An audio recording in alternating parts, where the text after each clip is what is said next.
नमस्कार दोस्तों, आप सभी का आज की वीडियो में स्वागत है। आज की इस वीडियो में हम जानेंगे कि कन्या पूजन नवरात्रों में कैसे करें, नवरात्र के जो व्रत हैं कैसे रखें, अगर कोई बीमार व्यक्ति है तो वो व्रत रखना चाहता है वो कैसे रखे, कलश स्थापन कैसे करें, इन सभी बातों को हम आज की वीडियो में जानेंगे। तो चलिए आज की वीडियो शुरू करते हैं।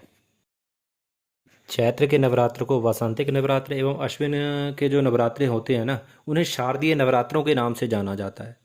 और ये नवरात्रे दोनों में से श्रेष्ठ भी माने जाते हैं। बंगाल में तो इन दिनों में सज धर धज कर बड़ी निष्ठा से माँ दुर्गा की मूर्ति बनाकर उसकी पूजा की जाती है। और फिर दशमी के दिन ना, जो पास में अच्छी पवित्र नदी बहती है, जैसे गंगा आदि कोई नदी है, तो उसमें विसर्जित कर दिया जाता है। ये जो बसंतिक और शारदीय नवरात्रे रहे हैं ना, इनमें माँ दुर्गा का दुर्गा सप्तशती का पाठ करने का बड़ा महत्व बता रखा है, या खुद करे या किसी से करवावें। अगर आपके घर में कोई उपद्रव हो रहा है, कोई उपद्रव हो रखा है, आपको लगता है किसी ने कोई तांत्रिक प्रयोग कर रखा है, तो 3 पाठ करवाने चाहिए। अगर आपको फल प्राप्त करना है, कोई काम कर रखा है और आप चाहते हो तो उसकी आपको फल की प्राप्ति हो जाए, अच्छे फल की प्राप्ति हो जाए, तो 1 पाठ। चुनाव में विजय चाहते हो तो 11 पाठ करवाने चाहिए।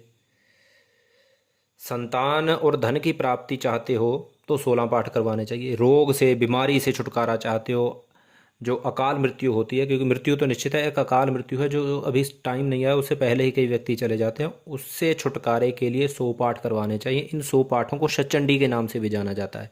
ऐसा करवाने से, अगर ऐसा नवरात्रों में आप करवाते हो, तो इसका कई गुना फल बढ़ जाता है। नवरात्र का जो व्रती होता है ना, उसे यथा संभव जितना सामर्थ्य है फलाहार करके व्रत रखना चाहिए। अगर बीमारीवश शरीर आज्ञा नहीं दे रहा है तो 1 टाइम भोजन करके नवरात्र का व्रत रखना चाहिए। यदि किसी बीमारी के चलते शरीर में कोई बीमारी है, कोई बीमारी हो रखी है, नो व्रत रखने में सामर्थ्य नहीं है, तो आप ऐसे हालात में सप्तरात्र, पंचरात्र, त्रिरात्र, जुगम रात्र और 1 रात्र का व्रती बन सकते हो। इस व्रत को करने से भी आपको पूरे नवरात्रों के व्रत का फल मिलेगा। अब ये जान लेते हैं कि सप्तरात्र, पंचरात्र, युगम रात्र या 1 रात्र ये है क्या, कहते किसे हैं, इसका मतलब क्या है। प्रतिपदा से सप्तमी तक जो 7वां नवरात्र होता है, उस तक वो जब दिन हो जाए तो उसे सप्तरात्र कहते हैं। पंचमी को दिन में 1 बार आहार लेना चाहिए, षष्ठी को 1 बार, सप्तमी को बिना मांगे जो कुछ भी मिल जाए, और अष्टमी को पूर्ण उपवास करके, नवमी को 1 बार भोजन करके पंचरात्र का पूरा फल होता है। सप्तमी, अष्टमी, नवमी को त्रिरात्र कहते हैं। इनमें 1 टाइम आहार करके जो व्रत करेगा उसे पूरा नवरात्र का फल मिलता है। आरंभ और अंत के 2 दिनों को युगम रात्र कहते हैं। इसमें भी 1 टाइम भोजन करके यदि आप व्रत को पूर्ण करते हो तो भी आपको 9 दिन और 9 रात का जो व्रत करने का फल मिलता है वो पूरा फल मिलेगा। लेकिन आपको करना सिर्फ तभी है जब आपका शरीर आज्ञा नहीं दे रहा है। अगर आप रखने में, व्रत रखने में सामर्थ्य हो, तो 9 दिन के रखने चाहिए। शुरू या अंत के 1 दिन को 1 रात्र कहते हैं। इसमें भी व्रत करने से, जो नहीं रख सकता, कोई बीमारी है शरीर में, नवरात्र का व्रत नहीं कर सकता वो, तो उसे इस 1 दिन का व्रत रखने से पूरे नवरात्र के व्रती होने का फल मिलता है। अब व्रत प्रकरण को, जो नवरात्रि का प्रकरण है, उसे जान लेते हैं कि नवरात्रि शुरू कैसे होती है, शुरू कहाँ से होती है। शुरू तो भाई कलश स्थापन से ही होती है। तो कलश स्थापन के बारे में जान लेते हैं कि कलश स्थापन कैसे करें, उसकी सामग्री क्या क्या है। सबसे पहले आपको चाहिए रेत, एक कलश चाहिए, मिट्टी का या तांबे का हो। आम के पत्ते चाहिए, साफ जल चाहिए, गंगा जल चाहिए, चंदन या रोली चाहिए, सर्वौषधि, दूर्वा, पंचपल्लव। पंचपल्लवों में क्या क्या आता है, अशोक, बट, गूलर, आम और पीपल, इन 5 पत्तों को मिला के पंचपल्लव बनते हैं। सप्तमृतिका ये आपको बाजार से मिल जाएगी। सुपारी चाहिए, पंचरत्न चाहिए आपको, ये भी बाजार से मिल जाएगा। अगर आप में सामर्थ्य है तो स्वर्ण कलश में डाल लेना चाहिए। अगर सामर्थ्य नहीं है तो नहीं डालना चाहिए, उसकी जगह आप सिक्के डाल सकते हो, कुछ चिल्लर डाल सकते हो। वस्त्र लाल रंग का जो चढ़ाना है आपको कलश में, वो ले सकते हो। एक कुशा की पवित्री चाहिए कलश में डालने के लिए। पूर्ण पात्र के लिए एक आप तांबे की कोई छोटी सी प्लेट ले सकते हो, उसमें चावल भर के उसका पूर्ण पात्र बना सकते हो। वैसे अगर सामर्थ्य है तो तांबे की कोई लोटा लेके उसमें चावल भर सकते हो। और एक नारियल चाहिए। बाकी पूजन की सामग्री चाहिए, जैसे गंध, अक्षत, पुष्प, धूप, दीप, नैवेद्य, ये सारी पूजन की सामग्री चाहिए। अब जान लेते हैं कि सबसे पहले कलश स्थापन करते कैसे हैं। सबसे पहले एक जमीन पे गोल या चौकोर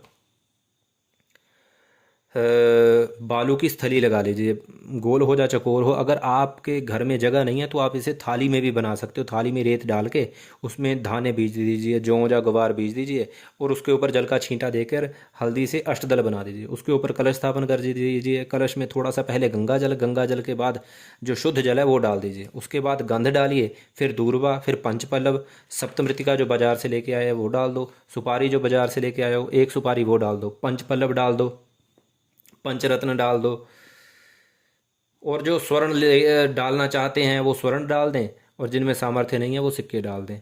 वस्त्र की सामर्थ्य है तो वस्त्र चढ़ा दीजिए कलश के जो गला होता है कलश का उसमें, और अगर सामर्थ्य नहीं है तो मोली लपेट दीजिए उसके गले में। फिर जल में पवित्री डाल दो। पवित्री के बाद आम के पत्ते डाल दो, और फिर पूर्ण पात्र जो मैंने आपको तांबे की प्लेट बताई थी उसमें चावलों से उसे अच्छी तरह से भर के उसे रख दो, और उसके ऊपर एक नारियल रख दो। नारियल के बाद नारियल के ऊपर चावल चढ़ाइए, कलश के ऊपर चावल चढ़ाइए और इस मंत्र का उच्चारण कीजिए। कलश का वरुण का आवाहन कीजिए। तत्वायामि ब्रह्मणा वंदमान सदा शास्ते जजमानो हविर्भिः अहेडमानो वरुणे हबुधिर्षगुं समान आयुः प्रमोखी ही वरुणम सांगम सपरिवारम सायुधम सशक्तिकम आवाहयामि ओम भूर्भुवः स्वः वरुण यह गच्छ यह तिष्ठ पूजार्थे त्वाम आवाहयामि। ऐसा कह के फिर उनका पूजन कर दीजिए, गंधा अक्षत पुष्प चढ़ा दीजिए। उसके बाद आवाहन कीजिए। कलश के ऊपर जो नारियल रखा है उसका जो अग्रभाग होता है जहाँ से कटा होता है उसके ऊपर चढ़ाइए चावल, और सभी तीर्थों का आवाहन कीजिए इस मंत्र को बोलते हुए। सर्वे समुद्रा सरितास्तीर्थानि जलदानदः आयन्तु देव पूजार्थम दुर्ताक्षयकारकः कलशस्य मुखे विष्णु कंठे रुद्रसमाश्रिता मूले तस्य स्थितो ब्रह्मा मध्ये मातृगणः स्मृतः कुक्षौ दूसागराः सर्वे सप्तद्वीपा वसुन्धरा अर्जुनी गोमती चैव चन्द्रभागा सरस्वती कावेरी कृष्णवेणी च गंगा चैव महानदी तापी गोदावरी चैव माहेन्द्री नर्मदा तथा नद्याः च विविधा जाताः नद्याः सर्वास्तथा परा पृथिव्यां यानि तीर्थानि कलशस्थानि तानि वै सर्वे समुद्रा सरितास्तीर्थानि जलदा नदा आयन्तु मम शान्त्यर्थं दुरिताक्षयकारकः। ये मंत्र बोलते रहना है और थोड़े थोड़े चावल चढ़ाते रहना है। जब वरुण का आवाहन किया था तब भी चावलों से ही उनका आवाहन करना है, और इसके बाद इस मंत्र को बोलते हुए वरुण देव की प्रतिष्ठा कर देनी है। वहाँ पे जो तीर्थ बुलाए हैं और जो वरुण है उसकी प्रतिष्ठा कर देनी है। मनोज चावल चढ़ाते हुए मनोजूत्र जुगतामा जैसे बृहस्पतिर्जन्यमिमं तनोतरिष्टं जन्मं समिमं दधातु विश्वे देवास अह्यमादयन्ता मोम प्रतिष्ठ। ओम कलशाधिस्थापित देवेभ्यो नमः। फिर उनका पूजन कर दीजिए। सर्वोपचारार्थे गंध अक्षत पुष्प चढ़ा दीजिए और प्रार्थना कर दीजिए।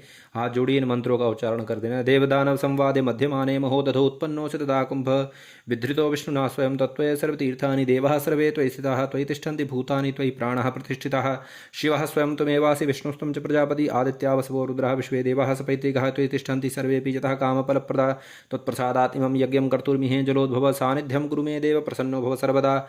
नमो नमस्ते स्फटिकप्रभाय सुश्वेतहाराय सुमङ्गलाय सुपाशहस्ताय झशासनाय जलाधिनाथाय नमो नमस्ते पाशपाणे नमस्तुभ्यं पद्मिनीजीवनायक। प्रधानपूजनं यावत् तावत् त्वं सन्निधौ भव पूर्णाशा पूर्णसङ्काशा पूर्णाश्चैव मनोरथा पूर्णकुम्भप्रसादेन यज्ञं मे पूर्णतां व्रजेत। ओम भूर्भुवः वरुणाय नमः पूर्णकलश कुंभाय नमः। फिर जल लीजिए हाथ में और कलश पे चढ़ा दीजिए। इसको बोलते हुए, इस मंत्र को बोलते हुए अनेन कृतेन पूजनेन वरुणः सांगः प्रियतां नमः। कलश स्थापन से पहले ज्योति पूजन करना आवश्यक है, क्योंकि ज्योति का ही पूजन महत्व रखता है नवरात्र में। माफ़ कीजिएगा, पीछे आपको कुत्तों की आवाज़ आ रही होगी। अब माँ का पूजन हो रहा है तो भैरव जी का आना तो लाजमी है, इसीलिए अगर थोड़ी डिस्टर्बेंस हो रही है तो मैं माफ़ी चाहूँगा। तो अब ज्योति पूजन के बारे में जान लेते हैं। ज्योति पूजन के लिए जो दीपक आपने ज्योति जलाने के लिए बना रखा है ना, उसको एक पात्र लें, उसमें चावल रखें और चावल के ऊपर उस ज्योति को टिका के माँ भगवती के आगे रख दें। फिर उसे अग्नि लगाकर जला दें और गंध अक्षत पुष्प से उसकी पूजा कर दें। बाद में कोई तांबे का पात्र या कोई मिट्टी का पात्र हो उसमें चावल रख के थोड़ा सा अंगार डालें और माँ उस ज्योति के आगे, माँ भगवती के आगे रख दें, और फिर उस पर माँ भगवती का ध्यान करते हुए थोड़ा थोड़ा घी डालें। जब उस घी को डालते हुए ज्वाला प्रकट हो जाए उसे ज्योति कहा जाएगा, और इसी के पूजन को ज्योति पूजन कहा जाता है। जैसे ही उस अंगार से ज्वाला प्रकट होगी, वैसे ही आपको गंध अक्षत पुष्प से उस ज्वाला का पूजन कर देना है। और बाद में पूजन करने के बाद ऐं ह्रीं क्लीं चामुंडाय विच्चे इस मंत्र को बोलते हुए 11 आहुतियाँ माता दुर्गा का ध्यान करते हुए उस अंगार में दे देनी है। और फिर अपनी कुल परंपरा के अनुसार नैवेद्य अर्पण करके आचमन करवा देना है। ध्यान रखें, अगर आप जल से आचमन करवा रहे हो तो अग्नि में छींटा नहीं देना है। अगर आप अग्नि में आचमन कराना चाहते हो तो आपको घी से आचमन कराना होगा। अगर जल से आचमन करा रहे हो तो अग्नि के बाहर, पात्र के बाहर जल का छींटा दे देना। और उसके बाद आचमन कराने के बाद आप दक्षिणा और पान चढ़ाकर उस ज्योति को प्रणाम करें, दंडवत प्रणाम करें। और अपनी कुल परंपरा के अनुसार अष्टमी और नवमी के दिन कन्या का पूजन करें। कन्याएं जो है ना, ये माँ का प्रत्यक्ष रूप मानी गई हैं। इसी भावना से इन कन्याओं का पूजन करना चाहिए। प्रतिपदा से नवमी तक विभिन्न अवस्था की कुमारियों का वस्त्र और नैवेद्य देकर पूजन करना चाहिए। अगर रोज़ संभव ना हो सके, आपकी नौकरी, आपको रोज़ जल्दी जाना होता है, तो आप अपनी कुल परंपरा के अनुसार नवमी को करते हो कन्या पूजन या अष्टमी को करते हो, उस दिन 9 कन्याओं का पूजन जरूर करना चाहिए। अष्टमी या नवमी के दिन 9 कुमारियों के साथ बटुक और गणेश जी का पूजन भी, उनके प्रतिनिधि बनाकर उनका पूजन भी जरूर करना चाहिए। अगर आप में उतना सामर्थ्य नहीं है, आप 9 कन्याएं नहीं बिठा सकते हो, तो आप 7 कन्या बिठा सकते हो। 7 नहीं तो 5, 5 नहीं तो 3, 3 नहीं तो 1 का पूजन तो करना ही चाहिए। गणेश और बटु के प्रतिनिधि के रूप में किन्हीं 2 छोटे बालक या बालिकाओं को बनाना चाहिए। 2 वर्ष जो कन्याएं हैं, किस किस अवस्था में कन्या का क्या क्या नाम है, किस किस नाम का उच्चारण करते हुए उन कन्याओं का पूजन करना चाहिए। जो 2 वर्ष की अवस्था वाली कन्या है उसे कुमारी कहा जाता है। 3 वर्ष की कन्या को त्रिमूर्ति, 4 वर्ष की कन्या को कल्याणी, 5 वर्ष की कन्या को रोहिणी, 6 वर्ष की कन्या को कालिका, 7 वर्ष की कन्या को चंडिका, 8 वर्ष की कन्या को शांभवी, 9 वर्ष की कन्या को दुर्गा और 10 वर्ष की कन्या को सुभद्रा के रूप में पूजना चाहिए। नवमी के दिन आसन बिछाकर पहले गणेश और फिर बटुक को पूजना चाहिए। जो उनके प्रतिनिधि बना रखे हैं उन्हें बिठाना चाहिए, उन्हें पूजना चाहिए। फिर लाइन में कन्याओं को बिठा देना चाहिए। जो कुमारी कन्याएं हैं उन्हें बिठा देना चाहिए, कुमारियाँ ये कन्याएं हैं उन्हें बिठा देना चाहिए। पहले गंग गणपतये नमः कह के गणेश के प्रतिनिधि जो बालक हैं उनके पैर धोएं और उन्हें गंध अक्षत वस्त्र देकर उनका पूजन करें। और बाद में इसी तरह से जो बटुक बना रखा है ना, बम बटुकाय नमः कहकर बिल्कुल इसी तरह से उस बालक का ही पूजन कर देना है। इन दोनों के पूजन के बाद फिर 9 कन्याओं के पैर धोने चाहिए, उन्हें वस्त्र, अक्षत और गंध लगाकर उनका पूजन करना चाहिए। और हाथ में पुष्प लेके इस मंत्र का उच्चारण करना चाहिए। मंत्राक्षरमयी देवी मातृणाम रूपधारिणी नवदुर्गात्मिकाम साक्षात कन्याम आवाहयाम्यहम् जगत पूज्ये जगत वंदे जगत सर्वशक्ति स्वरूपिणी पूजाम गृहाण कौमारी जगन्मातर नमोस्तुते। इस मंत्र का उच्चारण करते हुए ओम कुमारिये नमः कह के जो पुष्प है वो कन्याओं के चरणों में अर्पण कर दें। और बाद में उन्हें भोजन बना रखा है वो परोस दें। जब उनकी तृप्ति हो जाए तो हाथ मुंह धुलाकर उन्हें दक्षिणा देकर दंडवत प्रणाम करें और उन्हें उनके घर की ओर विदा कर दें। अगले दिन दशमी को कलश विसर्जन कर दें। आशा करता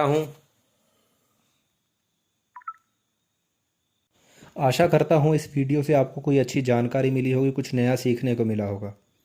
अगर आपको वीडियो अच्छी लगती है तो वीडियो को लाइक करें और चैनल को सब्सक्राइब करें। धन्यवाद। भारत माता की जय। वंदे मातरम।